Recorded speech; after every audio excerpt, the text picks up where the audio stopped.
Hello ladies and gentlemen, and welcome back to Citizen Sleeper. In the last episode we spent some time in the flotilla.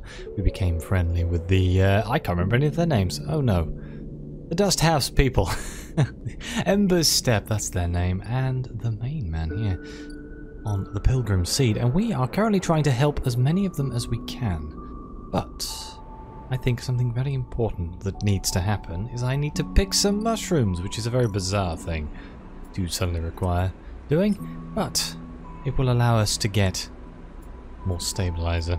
We do have quite a lot of stabilizer. It's not the end of the world, but I feel like I should stockpile as much as I possibly can. Did I get a club head? Oh, I did not. Pooh. Can I use this one to get a 4? There's a 25% chance for negative. I don't know what negative would be here. Let's see.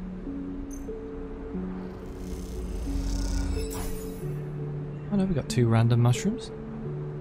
Yeah, we didn't get a club head again. We got some Matsutake caps. I don't know what to do with these caps actually. No, she only wants club heads. What do I do with the normal caps? I guess I can give them to someone, somewhere, at some point. Isn't there a request for them up on the Pilgrim Seed? Yes. But we could give them over here, which I might actually do. Because the food is an issue. Give them 3.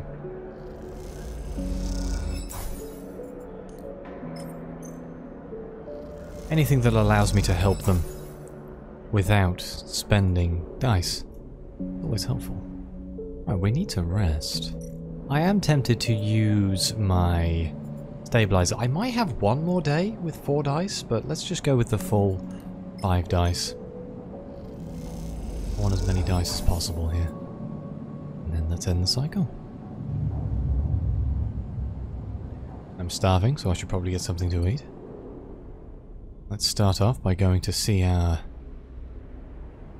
friend Emphis. There is probably somewhere to eat on the Greenway. But it feels so wrong to not go see Emphis. Especially with the discount, you know? That roll was pretty bad. I could have done with it being slightly better. I am going to go and use one of these dice in the apiary here. Aviary, even. Apiary is a place where you keep bees, is it not? If I use the 4, that'll make it a 6, guarantee positive. And there's my club cap. Lovely. I don't know if that came through on the microphone, but an ambulance just drove past. That was very loud. Let's give her these club caps. With a couple of club head caps, Rico can extract the miraculous stabilizer they produce. It's a hard thing to believe. Awesome. Rico chats to you about recent events while she prepares the stabilizer.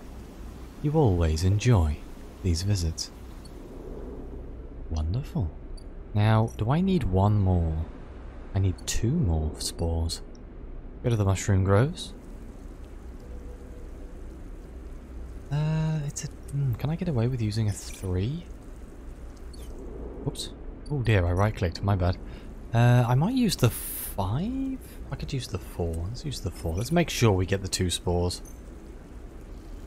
Otherwise I'll have to use 2 dice, which is just going to be annoying. Right, there's the 3 spores, so we'll go back to the aviary. Put in these 3 spores here. And then we'll go back to the flotilla and see what we can do over there. I think we're going to keep helping the step people for now. We do have the other... Oh, no, that's a ship mine fragment. I think that's going to help. If I plant this ship mine fragment, I may be able to grow more. Right, and then that should just be growing. It is. Wonderful. The grow bed is still growing. How many days we got left on this? 3 days on the gardener's gift? I'm interested to see what that's going to be. But for now, let's go back over here. Oh, I haven't started helping them. Maybe I should finish off helping the Pilgrim Seed people. You know what? Let's do it with the caps. It should take, what, 2 more caps? We'll see if Sol wants to talk to us about helping. Don't know if there'll be some kind of reward or... There we go. The Hearth survival. Sol finds you deep in the layers of the Pilgrim Seed, working on a patch for a life support vent. You hear him coming, his suit hissing as he does. I had to ask around to find you, he smiles. Seems you know the place better than me these days. I put in the time? Nah, doubt it. Sol nods. I was on the work crew that built this thing, so maybe you are right. He winks. Sol holds out a hand. Stand up, let me see you. He pulls you to your feet. I don't believe we ever had a sleeper on Ember's Hearth. Sol looks you up and down. You sure do make me wish we had. Could have done with a few workers as good as you. Thanks. You're welcome. Seems like I owe you some answers, seeing as you've been working hard on the Pilgrim Seed these past cycles. He leans against a crate, his suit creaking. What do you want to know about? Can you tell me more about the flux? Sol sighs. That's what I imagined. He scratches at his beard. I can't say that I'm an expert, but I can tell you what we witnessed on Hearth. At first, we ignored it. Few farms had their automation systems blink out, lifter suits locked up, bots reset their schedules, nothing we hadn't seen before. But then the news came out of Passeru, that they'd been hit harder. The local network had gone down and no one could get it back up. It was rough for a while, but out in the farmland, we were used to that. What is the Passeru? Capital of Hearth. Tens of thousands of souls made it their home. Sol grimaces. Anyway, we thought the flux was a freak event until the day they got the network running again. That's when the cascade happened. System after system corrupted, data lost. And then another flux hit. And another. The bots were running circles in the fields. People had to be cut out of lifter suits like mine. And the city, I never saw it, but I heard from the others. Sol shivers. It only got worse from there. We couldn't seem to fight it. It cut us right open. That's what I know about the flux. Some folks say it came from the inner system, that it might be connected to some old tech there or something, but I never heard anything more than rumours. Sol scratches their beard. Sorry, I don't have better news. Sol shifts on the crate. Anything else you wanted to ask? Yeah, there was something. What can you tell me about Ember's Hearth? Sure, he smiles. I mean, I spent my whole life on that rock, so I got plenty to tell. I'll save my life story for another time, he winks. But the short of it is that Hearth is the first of Ember's moon, the biggest and the most populated, which is down to the successful terraforming systems Sibel set up back when Solheim owned the system. How are the relations with the other moons? Sol smiles. Depends who you've been talking to. You shouldn't mistake me for a politician, Sleeper. That's for others to do. Gives you a look. But Ember's Steppe was a test ground for the terraforming tech that Hearth is built on, while Ember's Song was the extraction site for the raw materials and energy needed to make it work. You can imagine that might lead to some tension.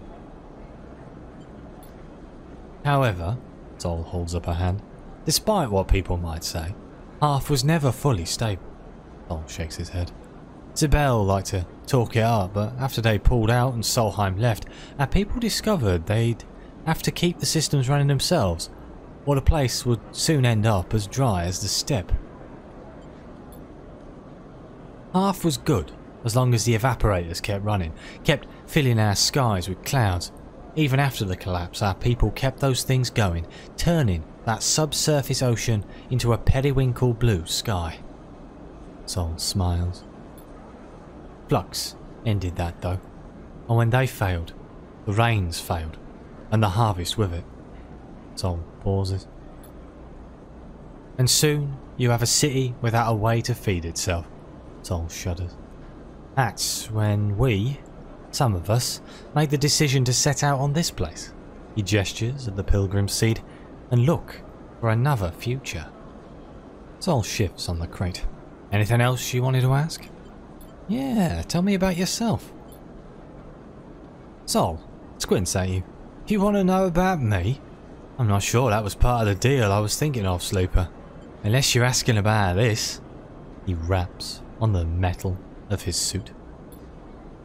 In case you haven't guessed, this is the only thing keeping me vertical. He adjusts a shoulder piece. It's a lifter suit, made for work in the fields. We had to modify it so I could walk around after the accident. And that's all I'm saying, Sleeper. Because to be honest with you, I don't owe you more than that. You want to know about the flux, about Ember's hearth? Go ahead, but don't pry into my life. And I won't pry into yours. Sol lets the silence sit, staring hard at the floor. The suit seems to loom over him, looking more like a burden than a support. With the bars around his head, you suddenly start to think of it as a cage. Look, I don't mean to be rude. Let's leave it there. There's too many eyes on me on this ship as it is, and I'd rather just slip into the background. Thank you very much. I think that was everything. What do you want to know about? Something buzzes on Sol's suit. He glances at it and frowns. Looks like time's up, Sleeper. Sol stands, flexing against the suit. He takes his cane in his hand. Keep it up, Sleeper. He smiles as he leaves. You're making me think I need to start making new plans for this place. With that, Sol leaves, and you wonder what he means. As he creaks away down the corridor, you can't help but feel there's more to him than it seems. Okay, and I think we're finished on the Pilgrim's Seed? Yes, we are, so all we have to do now is help the song and the step. And we have a 5, a 3, and a 1. I guess I can use that 1 to get some Heaven Edge data. What can we do in the dust houses? We do have a +2 on the step silk care, which I think's probably what I'm going to end up doing. Improving the dust houses isn't the only way to sustain the step silk. With intuitive care, the plant can be made more resilient. Let's try it.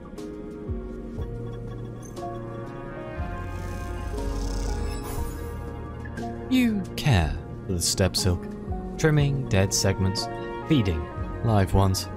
You start to understand its process and practices. Okay, so that gave me 2. I can get 3. I'm guessing that was just a normal victory, that wasn't a critical. Let's see what happens when we get a critical.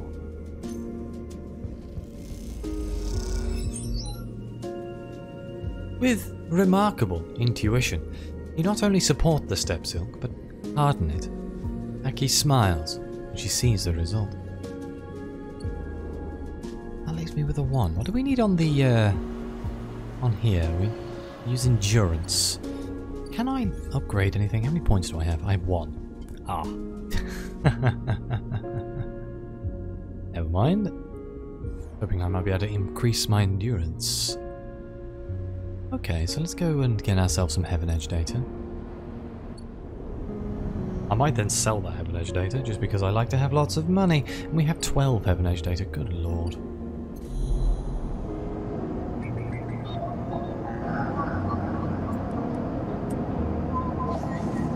Bypass. Extract. We now have 14. Do I go sell this at the Timber House? Let's do it. Timber Tea House. I really wish I could bulk sell. It's not so much of a problem for you guys because I'm just going to cut it out of the video. And there we go. Made myself quite a lot of money there. I have exactly 500 cryo. Wow, that's weird, isn't it? There is one thing I was thinking about as I was doing that. I wonder if there's anything else to do with Castor. Maybe I should give him 5 Heaven Edge protocols. Get the ship mine, just to see if it moves on his story, if we buy everything he has. I kind of forgot about his existence till just then. It's the same I just told it all. I should have held on to. Some of them, oh well, we'll get more. It's not the end of the world. Let's rest. If we get some good dice. And cycle. Wow.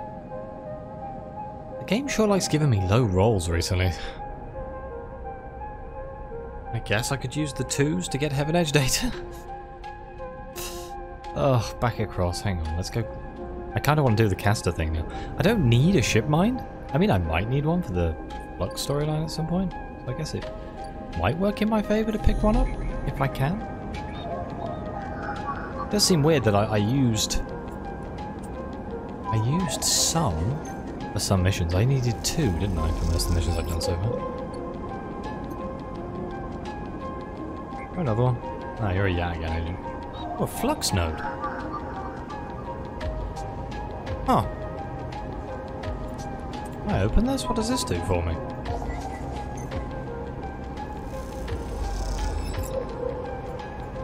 Flux data. Huh. Interesting. Should I be looking out for those? Do you think I need those for the Flux event? I bet you was going to be like, we need 7. And there's going to be a time limit. I can't hand that in over here, can I? No, she still needs another 2 days, huh? Strange. I mean, interesting. I mean, I guess maybe it'll be important at some point. I'll grab it because I can. Let's use our 5 over here.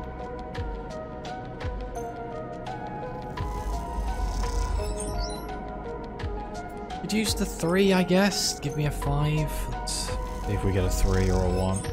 Okay, I mean, in theory, I could use the 2. If we get a negative, we might be in trouble. Let's roll the dice. We're good. And we can speak to Aki. Let's do it. You and Aki stand side by side at the viewing window in silence. The dust swirls and you glimpse the twisted root systems of the steppe silk through the ochre haze. After all these cycles, you feel a strange connection to a world on which you have never stepped foot. Aki shifts from foot to foot.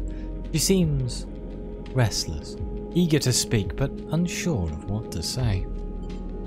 We did it. Aki smiles at you warmly. We did. She pauses and turns back to the window. What is the value of all this? She asks suddenly.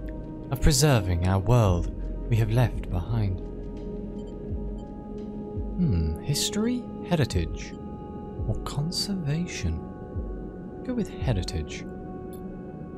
Aki is silent for a moment. Our practices, our lives require these materials, the patterns that steppe provides.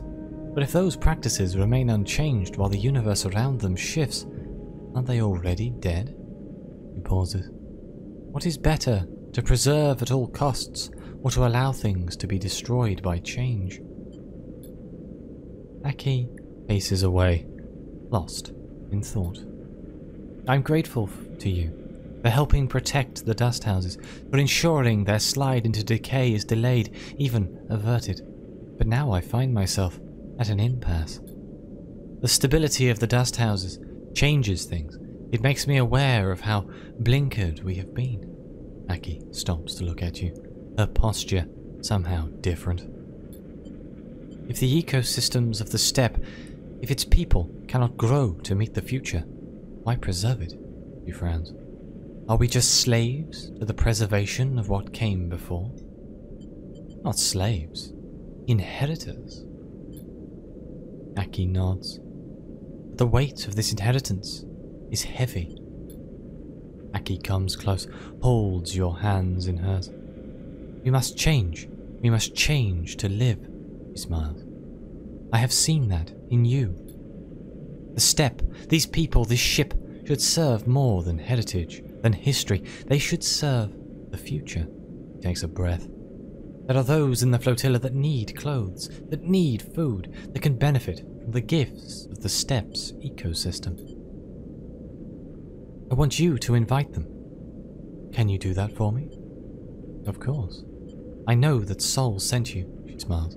You can tell him Aki, the captain of the Wind's Long Shadow, invites all the people of the flotilla to come. Wait, you're the captain? She smiles. You never asked? Aki steps away. You want to know about the flux, no? About its purposes, its origins, she smiles. You wish to protect your home, as we could not. I'm afraid I don't have much to tell you. It is an exotic wave of sorts, an energy that passes through matter. It shifts the very charged particles which run through our electrical systems. It is possible to shield against it, as you would radiation, as we have done with the dust houses, but only while it is weak. The flux event here was much like the first ones we felt on Ember Steppe, localized, destructive, but bearable. But in time its strength grew. I don't know if it will be the same here, but he pauses. It is coming from the center of the system, from the close orbit of Helion's star, H1. That is all we could uncover. He is silent for a moment, unsure of what to add. I'm sorry I can't offer more, but you are always welcome on this ship, she smiles. I hope I will see you when the others come. She squeezes both your hands. I hope this ship, these dust houses, can be more than a museum. I hope they can be a home. With this, she turns and leaves, and you feel that word, home, resonating within you like a struck bell. With that, we're finished with the Ember Steppe. So that leaves the Ember's Song, which will be the focus of our next episode. Thank you all so much for being here. Please like, subscribe, let me know what you think. Your comments are greatly appreciated. Thank you again to the members of the channel and all the people who help support me and keep the channel going. It really does mean. And as always, I'll see you next time.